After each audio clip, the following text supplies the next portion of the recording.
Olá, boa tarde, paz do Senhor. Hoje, dia 4 de julho de 2021, o dia que o Senhor preparou, o dia que o Senhor já estabeleceu, já concretizou, já é uma grande realidade na tua vida, na minha vida, na nossa casa, nossa família. A Ele todo louvor, toda honra e toda glória. E hoje, estamos no domingo, primeiro domingo do mês, então nós estamos comemorando a ceia do Senhor daqui a pouco.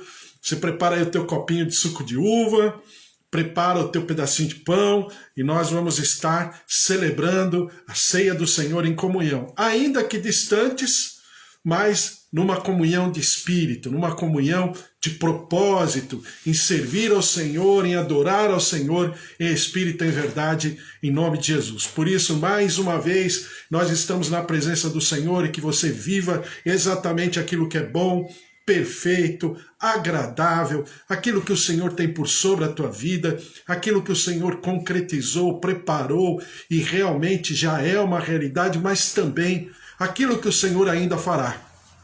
Porque se grandes coisas o Senhor fez por nós, também existe uma palavra que diz o seguinte: tão somente tomai posição, santificai-vos e vede o livramento que o Senhor terá e manifestará sobre a tua vida, sobre a tua casa, a tua família. Por isso, nós estamos mais uma vez consagrando ao Senhor esse dia, esse primeiro domingo do mês. Que o Senhor te abençoe, que o Senhor se manifeste sobre a tua vida, em nome de Jesus. Que você tenha exatamente aquilo que Deus tem reservado e preservado para você, em nome de Jesus. Glória a Deus. Boa tarde, pastora Mara, Deus abençoe a senhora, o seu Ulisses também, filhos, netos, genro, nora, Deus abençoe também a Márcia. Oi Márcia, tudo bem? Deus abençoe a Márcia, o Fábio, Luiz Henrique, seu Augusto, Dona Efigênia, filhos, netos, a glória, a presença, o poder, o mover do Senhor sobre todos, em nome de Jesus. Também que o Senhor abençoe minhas tias, Rosália, Alzira. Minha tia Alzira está orando, e eu também estou orando pelo meu primo Beto, sua esposa Eliane, que está grávida, está possivelmente, parece que estava até ontem, hoje já não se sabe direito, mas possivelmente esteja com, ou não, com a Covid-19, mas nós estamos orando que a presença, o poder, o mover do Senhor esteja sobre a vida dele, curando, visitando, restaurando, em nome de Jesus. Estamos lendo a palavra do Senhor, sempre um pequeno trecho da palavra do Senhor, e pensando a respeito da palavra do Senhor, e tudo isso que o Senhor tem para nós, cada dia, todos os dias.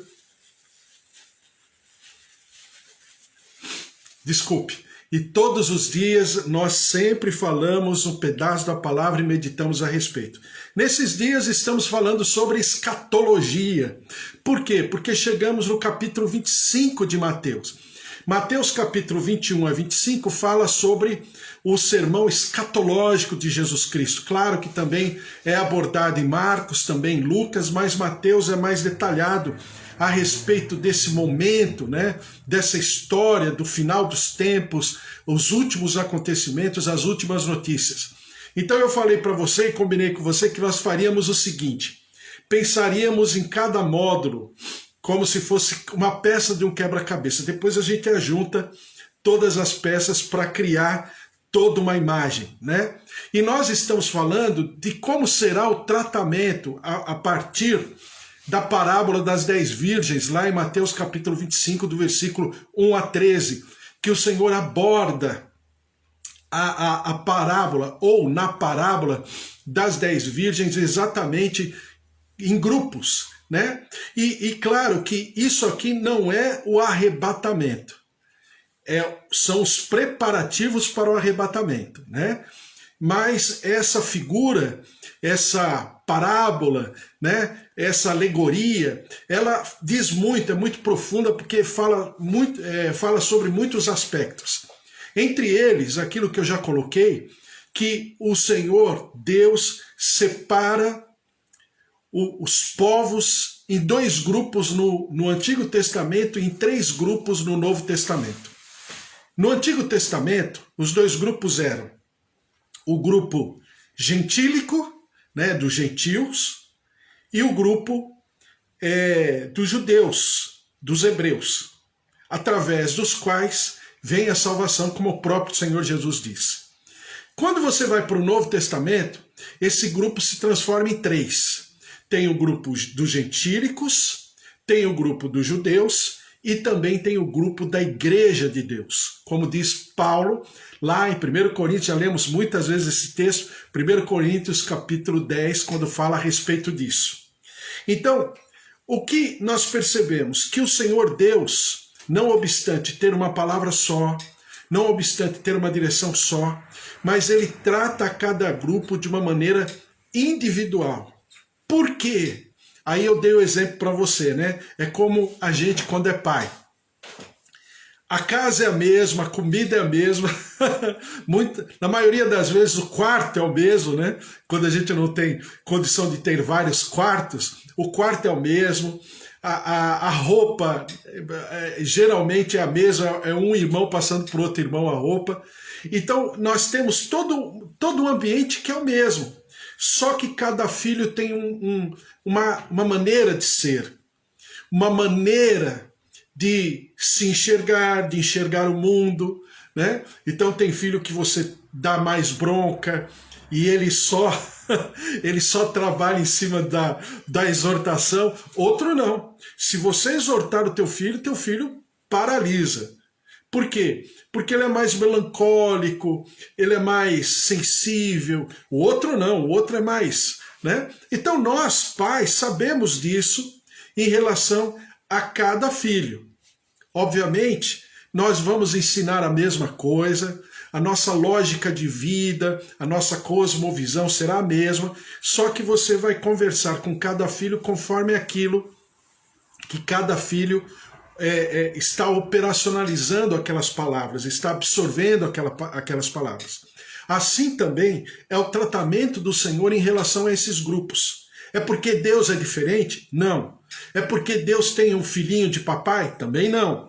Mas o que Deus tem é o cumprimento da sua palavra, o cumprimento das suas promessas e, ao mesmo tempo, ele lida com cada grupo de maneira, vamos dizer assim, individual, em momentos diferentes. Guarda bem isso que eu estou te falando. Nós estamos falando de escatologia. Deus trata desses grupos de maneira individual, né? Falando do grupo, claro, todos nós somos tratados de maneira individual. A visão de Deus é coletiva, mas o tratamento é individual. Assim também em relação a esses grupos. A visão do Senhor é completa, é globalizada, é universal. Mas cada grupo é tratado pelo Senhor de uma maneira, sendo que são tratados em momentos diferentes. Momentos diferentes. Então, lendo o texto novamente, 1 Coríntios capítulo 10, versículo 31, diz assim: portanto, quer comais, quer bebais, ou façais outra coisa qualquer, fazei tudo para a glória de Deus. E agora vem o versículo 32, que é o que mais diz respeito a tudo isso que eu estou falando.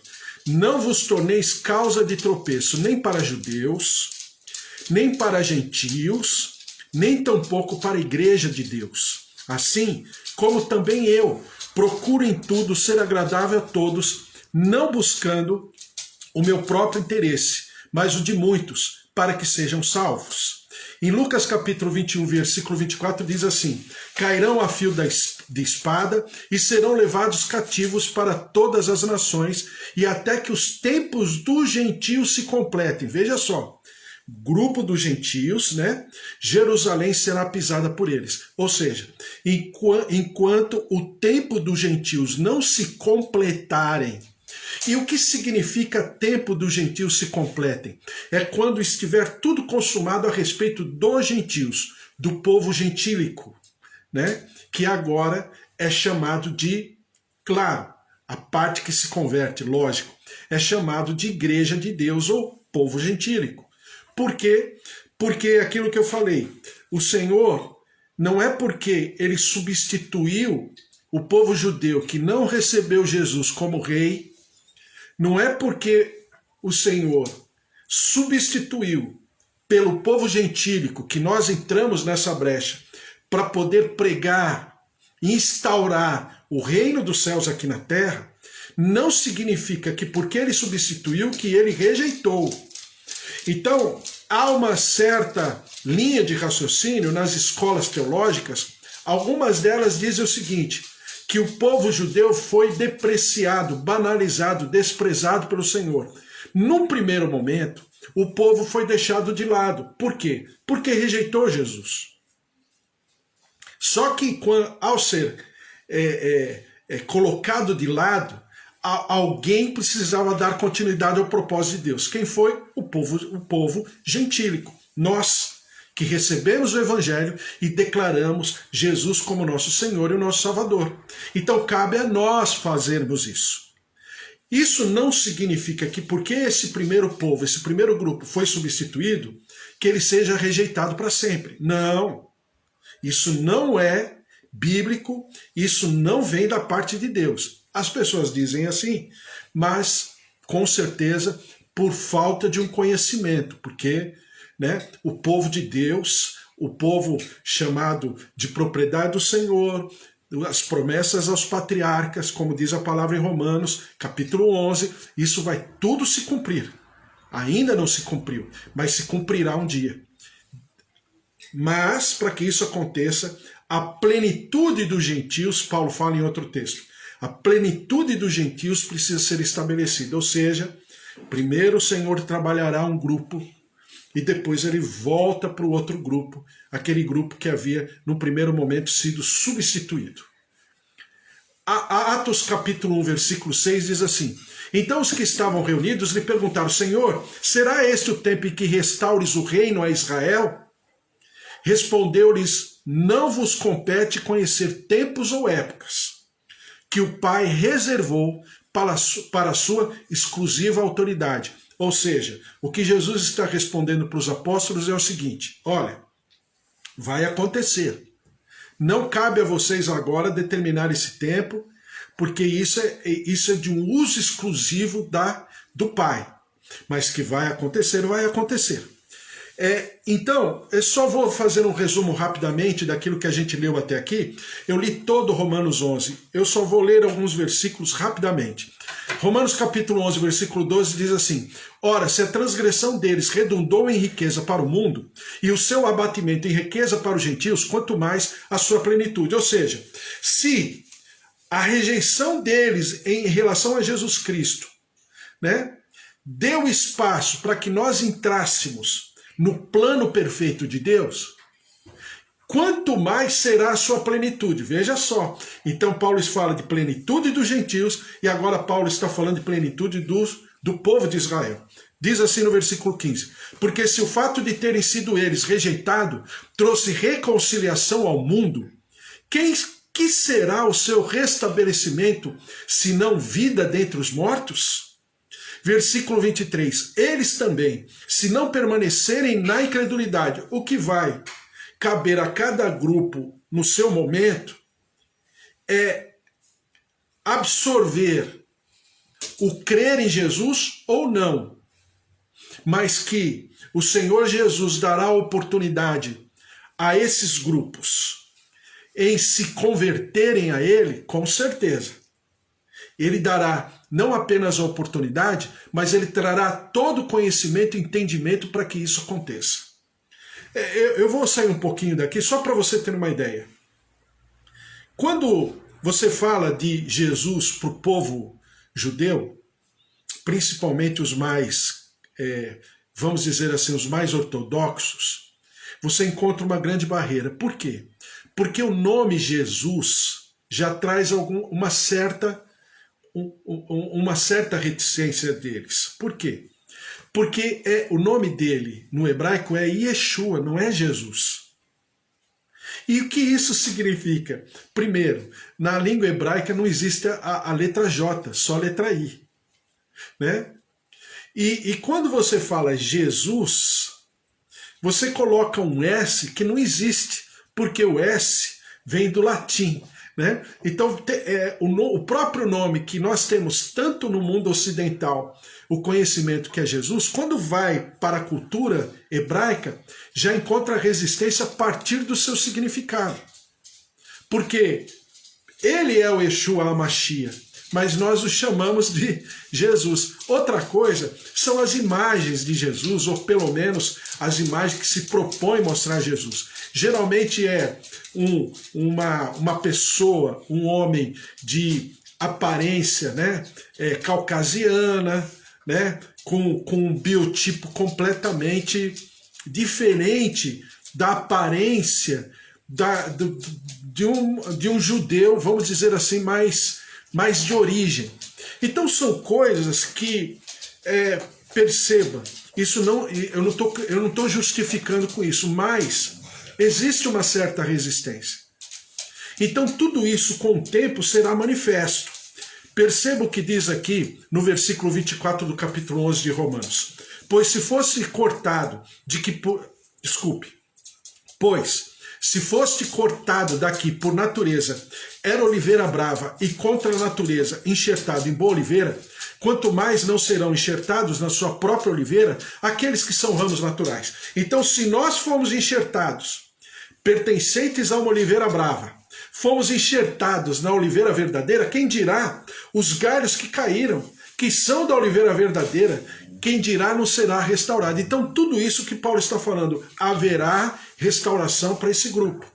Diz a palavra do Senhor, versículo 25, porque não quero, irmãos, que ignoreis este mistério, para que não sejais presumidos em vós mesmos que veio endurecimento em parte a Israel, até que haja entrado, aqui vem, olha o texto maravilhoso, até que haja entrado a plenitude dos gentios.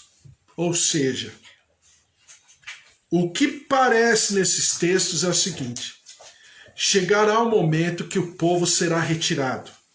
O povo de Deus. Quem é? A igreja de Deus. Mas não significa que esse grupo, em algum momento da tribulação, não será alcançado. Tá? Então vamos lá. Porque os dons e a vocação de Deus são irrevogáveis. Assim também estes, agora, foram desobedientes, para que igualmente eles alcancem misericórdia à vista da que vos foi concedida. Ora, Paulo está falando, se para nós, povo gentílico, que chegamos num segundo momento, num segundo tempo, por causa da rejeição do primeiro grupo, alcançamos misericórdia, quem dirá esse primeiro grupo não alcançará misericórdia também? Aí em Apocalipse capítulo 7, versículo 3 diz assim: um dos anciãos tomou a palavra dizendo, estes que se vestem de vestiduras brancas, quem são e de onde vieram? Respondeu-lhe, meu Senhor, tu sabes. Ele então me disse, são estes os que vêm da grande tribulação. Lavaram suas vestiduras e as alvejaram no sangue do Cordeiro, razão porque se acham diante do trono de Deus e o servem de dia e de noite no seu santuário. E aquele que se assenta no trono estenderá sobre eles o seu tabernáculo. Jamais terão fome, nunca mais terão sede, não cairão sobre eles o sol nem um ardor algum. Pois o Cordeiro que se encontra no meio do trono os apacentará e os guiará para as fontes das águas vivas. E Deus lhes enxugará Deus lhes enxugará dos olhos toda a lágrima. Então, não somente esse povo será alcançado pelo Senhor, mas muitos desse povo se converterão ao Cordeiro de Deus e muitos terão as suas roupas lavadas e alvejadas no sangue do Cordeiro de Deus. Então, o que significa isso? Que o Senhor, ele tem o seu olho de misericórdia pelos três grupos: povo judeu, povo gentílico e igreja de Deus. E nós temos o ministério de Paulo. Qual é o ministério de Paulo? Eu falei hoje de manhã. É o ministério da reconciliação. A palavra do Senhor em Lucas capítulo 1, versículo 67, um texto maravilhoso que eu quero ler, porque é muito especial o que fala esse sacerdote chamado Zacarias, o pai de João Batista.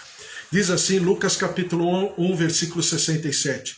Zacarias, seu pai, cheio do Espírito Santo, profetizou dizendo, bendito seja o Senhor, Deus de Israel, porque visitou e redimiu o seu povo, e nos suscitou plena e poderosa salvação na casa de Davi, seu servo, na casa de Davi, presta atenção, como prometera, desde a antiguidade, por boca dos seus santos profetas, para nos libertar dos nossos inimigos e das mãos de todos os que nos odeiam, para usar de misericórdia com os nossos pais e lembrar-se da sua santa aliança.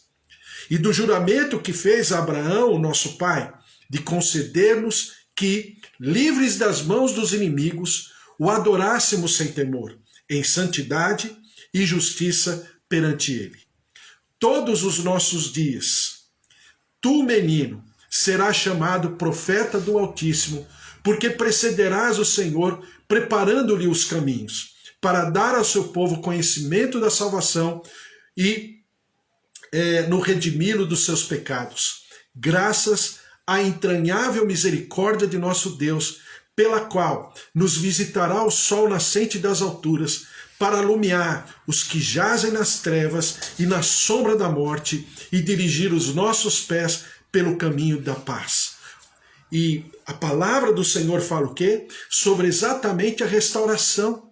E que Jesus veio para os gentios, para quebrar, como nós já lemos de manhã, para quebrar o muro da vergonha, o muro da inimizade, para que nós nos transformássemos, juntamente com o primeiro grupo, num só povo, um só Deus, um só Senhor, um só Salvador.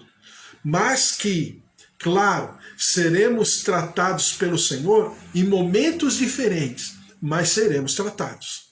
A palavra do Senhor em Mateus capítulo 10, versículo 5 diz assim: a estes 12 enviou Jesus, dando-lhes as seguintes instruções: não tomeis rumo aos gentios, nem entreis na cidade de samaritanos. Samaritanos era a mistura, né, de povo judeu com povo gentílico, né? Por isso que não era para eles entrarem ali.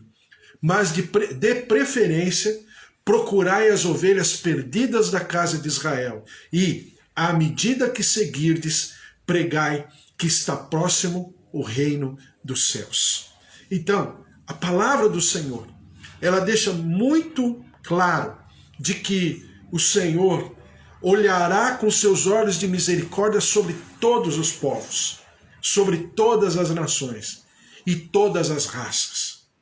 Mas isso não significa também que o Senhor não olhará àquele povo, o povo que ele preparou, um povo que ele germinou nas suas entranhas, a partir de Noé, depois renovou a sua aliança em Abraão, vieram os patriarcas, vieram os profetas, mais tarde os juízes, depois os reis.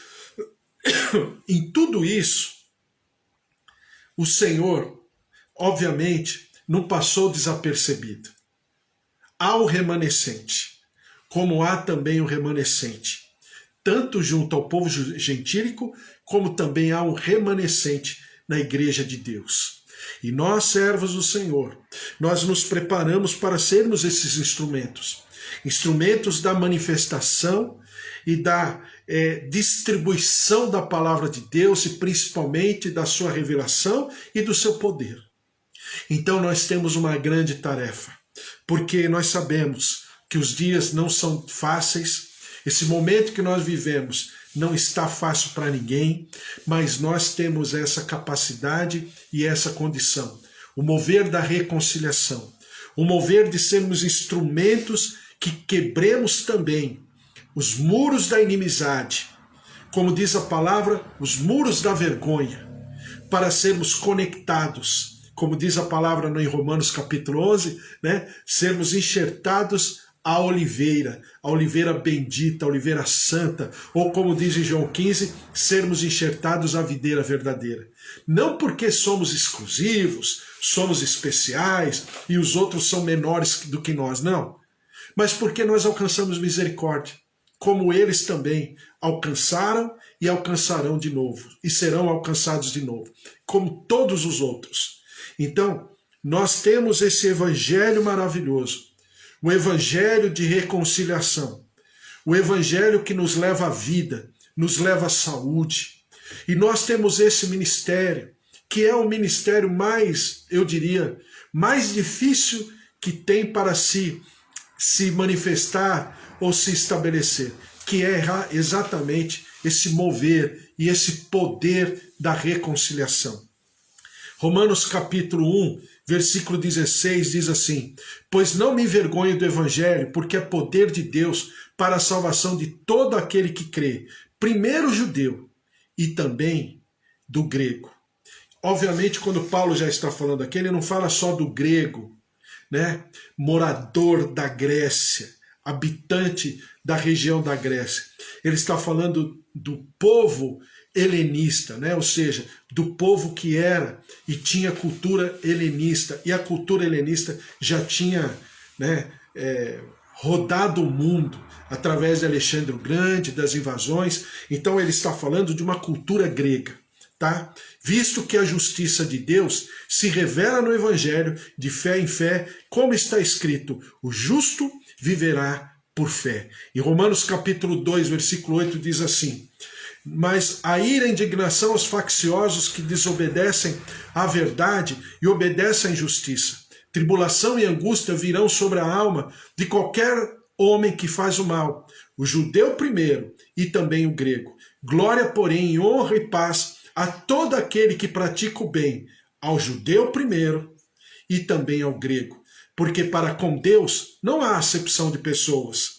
Assim, pois, todos os que pecaram sem lei, também sem lei perecerão.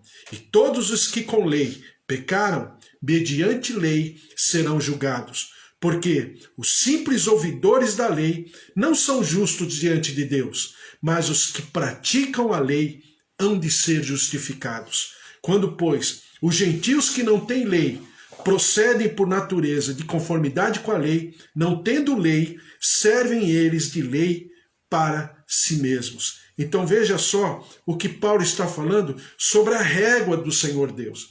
A régua do Senhor Deus vai tratar o povo gentílico dentro da sua constituição, mas a régua do Senhor será diferente para aqueles, como ele chama, aqueles que são da lei, ou seja, aqueles que conhecem a palavra de Deus. É uma outra régua.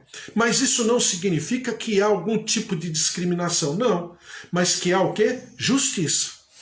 Em Mateus, capítulo 15, do versículo 18 em diante, e eu já vou terminar, diz assim: mas o que sai da boca vem do coração e é isso que contamina o homem. Porque do coração procedem maus desígnios, homicídios, adultérios, prostituição, furtos, falsos testemunhos e blasfêmias. São estas as coisas que contaminam o homem, mas o comer sem lavar as mãos não contamina.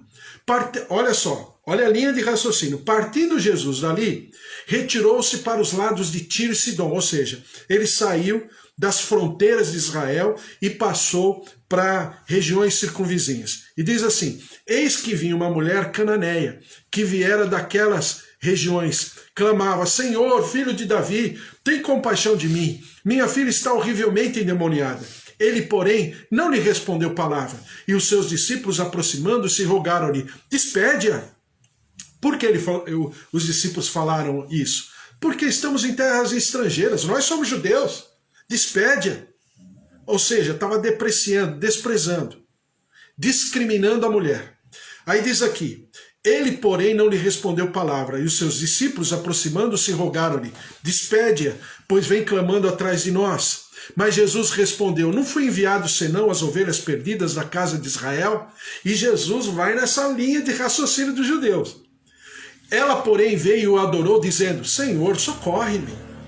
Então ele respondendo disse: não é bom tomar o pão dos filhos e lançá-lo aos cachorrinhos. Ela, contudo, replicou: sim, Senhor, porém os cachorrinhos comem das migalhas que caem da mesa dos seus donos. Então lhe disse Jesus: ó mulher, grande é a tua fé, faça-se contigo como queres. E desde aquele momento sua filha ficou sã. Então, nessa visão, nessa linha de raciocínio escatológico, Jesus estava numa região que não pertencia a Israel. E essa mulher também não pertencia a Israel. Não era judia, ou seja, era gentílica. Então a palavra do Senhor mostra aqui que Jesus, ele pontua: eu vim primeiro para os judeus. Mas só que ela responde o seguinte: Eu sei. Mas, quando, em outras palavras, ela está ampliando esse texto no nosso entendimento, em outras palavras, ela está dizendo o seguinte: olha, eles estão com muita comida na mesa e eles não estão se apercebendo do que está acontecendo e está deixando cair muita coisa fora. Então, eu não estou querendo tomar o lugar dos filhos, né, de Deus, ou melhor dizendo, daqueles que são herdeiros das promessas do povo judeu. Mas eu estou falando que tanto aquilo que está sobre a mesa como aquilo que está caindo é tão importante que eu quero, nem que seja o que eles rejeitarem. Essa mulher representa a igreja gentílica. Essa mulher nos representa. Por quê? Porque ela, em meio a toda a situação, ela reconhece que Jesus, primeiro, na carne, é herdeiro de Davi. Segundo, ela chama Jesus de Senhor. Senhor com S maiúsculo, não é Senhor por educação, é Senhor porque sabe da sua constituição. E em terceiro lugar, ela nem por isso ela quer tomar o espaço daqueles que têm primazia à mesa, mas não significa que ela não tenha e não desejasse com consciência comer das migalhas que estavam caindo da mesa, porque os que tinham a primazia não estavam valorizando aquilo que estava sobre a mesa. E nós também somos exortados nessa palavra, porque nem sempre nós também damos tanta importância àquilo que está sobre a mesa. Hoje nós temos a liberdade, temos a internet, temos até vamos dizer assim, toda a condição, né, de maneira livre, para podermos pensar sobre a palavra de Deus e sobre o Evangelho. E o Senhor Jesus está disponível a todos aqueles que o chamarem, clamarem, Ele está à disposição. É tempo de nos reconciliarmos, é tempo de vivermos o alimento que está sobre a mesa e sabermos que o Senhor tem muito além para derramar sobre a nossa vida, sobre a nossa casa e a nossa família, em nome de Jesus. Amém? Vamos pegar o pão, um pedacinho de pão, o suco de uva. Eu peguei o meu, está aqui. A palavra de Deus, ela é maravilhosa.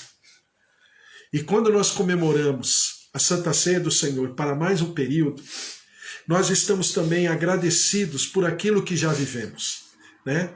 A gente já passou 6 meses, estamos no 7º mês do ano de 2021 e até aqui o Senhor nos ajudou, até aqui o Senhor nos abençoou, até aqui o Senhor nos livrou, até aqui o Senhor proporcionou vida, saúde, suprimento, prosperidade, até aqui o Senhor manifestou a sua glória e assunção. Então, é um momento maravilhoso, né? E quando nós temos a oportunidade ainda de lembrarmos sobre a palavra do Senhor, os seus preceitos, como Ele pensa, como Ele age, como Ele sente, o que Ele deseja de nós, isso é maravilhoso. Então, aproveite as oportunidades, aproveite esse momento, se derrame diante do altar do Senhor, em nome de Jesus, em nome de Jesus. Pega o teu pão comigo e declara assim: nem só de pão viverá o homem, mas de toda palavra que procede da boca de Deus. Eu me alimento dessa palavra, uma palavra poderosa, não apenas na letra, mas na sua revelação e no seu poder. Eu me alimento para me reconciliar com a saúde, com a vida, para quebrar toda questão e situação de maldição, seja da terra, da minha geração, do meu país, da minha casa, seja de onde for. Eu estou sendo liberto, renovado, restaurado, restituído, reconstruído no Senhor. E eu me alimento da tua palavra, porque a tua palavra é o verdadeiro alimento. Eu me alimento das tuas promessas, porque essa palavra é real. Essa palavra é verdade. E como verdade, jamais passará. Amém? Comamos todos em nome de Jesus.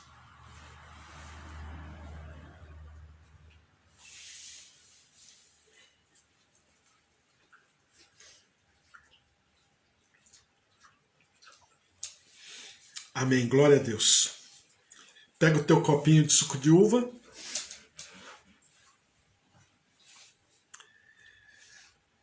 E declara assim comigo: eu tenho uma aliança. Uma aliança proposta, uma aliança preparada, uma aliança conquistada por aquele que era, é e sempre será o consumador, o todo-poderoso, o meu alfa e o meu ômega, o princípio e o fim de todas as coisas. Eu declaro sim a essa aliança. Eu renovo essa aliança, uma aliança de vida, uma aliança de eternidade. Voltai à fortaleza, ó presos de esperança. Eu estou preso, eu estou ancorado, eu estou firmado e fundamentado na fortaleza, na rocha eterna, Jesus Cristo, meu Senhor. Onde está, ó morte, o teu aguilhão? Onde está, ó morte, a tua vitória? Vencida foi a morte pela vida, tragada foi a morte pela vitória, e o meu Deus, o meu Redentor, vive. Amém? Bebamos todos em nome de Jesus.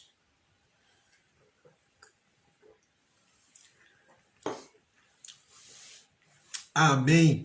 Glória a Deus. Aleluia. Em nome de Jesus. Glória a Deus. Que o Senhor te abençoe, que o Senhor te guarde. Glória a Deus por todos que estão aqui. Bispo Antônio, Suzy, Priscila, os irmãos, né? Orando sempre pelos irmãos da Suzy, Sérgio, Sidney, também pela dona Elizabeth, pelo seu Mauro, irmão do Bispo Antônio, também o filho Gabriel, os filhos, netos, também a Mariquinha. Ô Mariquinha, Deus abençoe você, todos aqui, pastora Mara também, Deus abençoe a senhora, a sua casa, seu Ulisses, também a Milena e também esqueci, já vou lembrar. E também Ulisses, teu filho também, sua esposa, seus netos, em nome de Jesus, o Senhor esteja, Douglas, Milena e Douglas, desculpe a minha memória, e que o Senhor abençoe a todos vocês, também a pastora Júlia, sua casa, sua família, seus familiares, João Paulo, Magmar, Rafa, Abraão, Mariana, Deus abençoe a todos, Márcia também, todos aí, o Fábio, Dona Efigênia, e o Senhor abençoe seu Augusto também, filhos, netos, Luiz Henrique, Gustavo, Letícia, Deus abençoe a todos em nome de Jesus. O Senhor esteja sobre cada um, minhas tias, meus pais, seu João, Dona Dária, Dona Nadir, seu Toninho.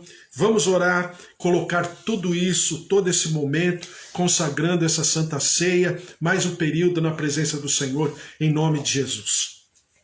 Senhor, nosso Deus, nosso Pai, nós te louvamos e te agradecemos por mais um período, ó Deus, que o Senhor nos dá.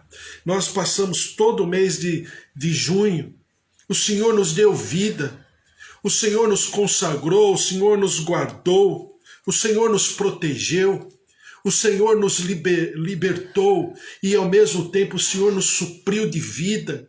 O Senhor nos capacitou, o Senhor nos preservou, as tuas bênçãos, a tua graça se derramou sobre nós, se derramaram sobre nós. Por isso a ti todo louvor, toda honra e toda glória. E agora nós consagramos esse mês de julho, consagramos esse período, ó Deus, na tua presença. Derrama-te sobre nós, nossos dias, nossos afazeres, nossas tarefas, nossas responsabilidades, o trabalho, o estudo, nossa casa, nossa família, o entrar, o sair, a Ti toda a honra e toda a glória. Por isso derrama-te, ó Deus, derrama-te sobre nós, visita-nos nas nossas famílias, os nossos queridos, nossos lares. Ó Deus, em nome de Jesus, cada componente, cada família que nós temos colocado diante do Teu altar, nós apresentamos mais uma vez, para que a Tua bênção, a Tua presença, o Teu mover, o Teu poder, a Eva, o Carlos também, filha, genros, netinho, a presença do Senhor se derramando sobre cada um, trazendo à existência a Tua palavra, as Tuas promessas, o Teu poder, o Teu mover. E nós daremos sempre ao Senhor toda a honra e toda a glória. Visita-nos, ó Deus, nas nossas famílias. Agora eu te peço, ó Deus, pela vida daqueles que estão ainda passando pela Covid-19, o Márcio, nosso amigo, querido irmão em Cristo, junto com a sua esposa Thaís. Senhor, visita a vida do Márcio, toca, ministrando, ó Deus, vida, saúde, libertando as taxas, ó Deus, tudo aquilo que é necessário, o seu organismo, nós colocamos diante do teu altar. Meu primo Beto também, que está se recuperando, o Senhor se derrame sobre a sua vida, a sua casa, sua esposa Eliane, que está grávida, seus filhos, também toda a família, minha tia Alzira, a presença, o poder, o mover. Ó Deus, visita os nossos órgãos, músculos e tendões, nervos, fígado, rins, pâncreas, taxas, circulação sanguínea, células, olhos, ouvidos, recebam vida, tireoide, receba a vida, receba a saúde, receba o poder de Deus, o mover a plenitude da vida abundante. Senhor, em nome de Jesus, toca, visita em todos os nossos queridos, todos os nossos lares. Aqueles que ainda estarão ouvindo, assistindo pela internet algum dia, algum momento, algum horário. Senhor, toca, vem com a tua graça, com a tua glória. Derrama-te com o mover do teu Santo Espírito. E nós daremos sempre ao Senhor toda a honra e toda a glória. Deus de maravilhas, nós te clamamos pelo nosso país.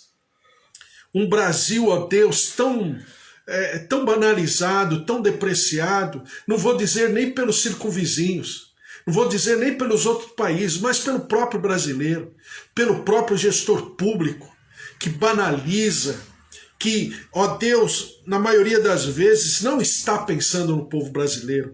Por isso, ó Deus, nós recorremos ao Senhor, nós clamamos ao Senhor. Senhor, vem com a tua compaixão, com a tua misericórdia, perdoa-nos como nação, quebra toda maldição, sara a nossa terra, e nós daremos sempre ao Senhor toda a honra e toda a glória.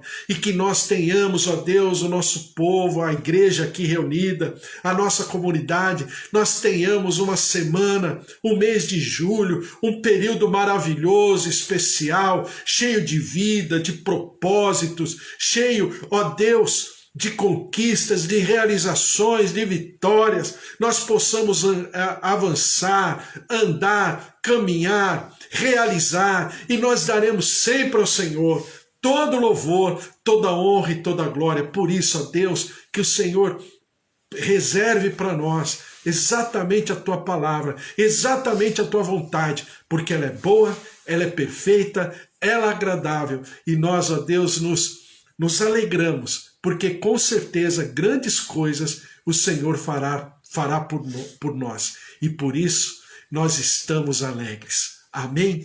Glória a Deus. Que o amor do Deus Pai Todo-Poderoso, que fez o céu e a terra, e a vida vitoriosa em Jesus Cristo, e as consolações do Espírito Santo da promessa, estejam sobre a tua vida, a tua casa, a tua família, os teus queridos, em nome de Jesus. Nunca te falte, nem coisa pequena nem grande, mas em tudo o Senhor lhe dê bom êxito.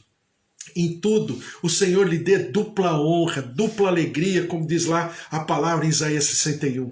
Por isso que o Senhor preserve e reserve para você dias inesquecíveis, memoráveis, maravilhosos, e o Senhor esteja na tua vida, sempre abençoando, marcando, constituindo, capacitando em nome de Jesus. Amém? Glória a Deus.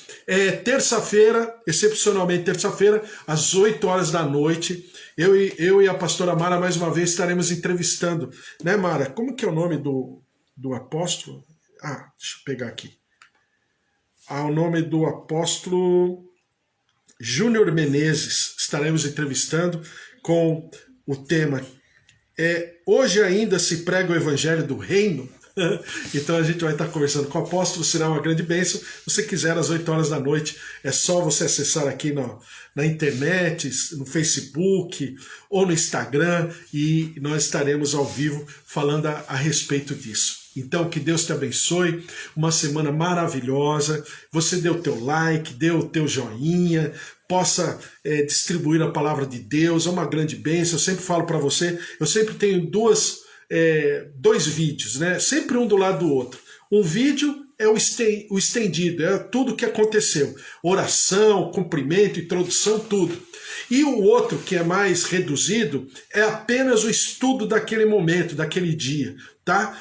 O primeiro, sempre 50 minutos, de 45 a 50 minutos. E o segundo, que é o reduzido, vai até 25 minutos. Então, fique à vontade e que o Senhor te dê paz e que o Senhor se derrame poderosamente sobre a tua casa, a tua família, e você conquiste e realize muito além daquilo que você possa pensar ou imaginar. Porque se Deus é por nós, quem será contra nós? Se o Senhor é o nosso pastor, de nada nós teremos falta. Um beijo para você, um beijo, Bispo Antônio, Deus abençoe o Senhor, Suzy, Priscila, estou sempre orando por vocês, hein? Que o Senhor lhes dê uma semana, um mês maravilhoso, Márcia também, Fábio, pastora Mara, todos, João, Roseli, Ângela, também Eva, Carlos, filha, genros, netinho, Deus abençoe a todos. Apóstolo Júnior Menezes, tá bom, Mara? Apóstolo Júnior Menezes, terça-feira, às 8 horas da noite. Deus abençoe, um beijo para vocês, fiquem na paz e sempre lembrando que tudo aquilo que é bom, perfeito e agradável é a vontade do Senhor, e a vontade do Senhor está sobre a tua vida e através da tua vida. Beijo para você. Fique na paz. Até amanhã, hein? Amanhã, 10 horas da manhã, estou de volta. Fiquem na paz. Tchau, tchau.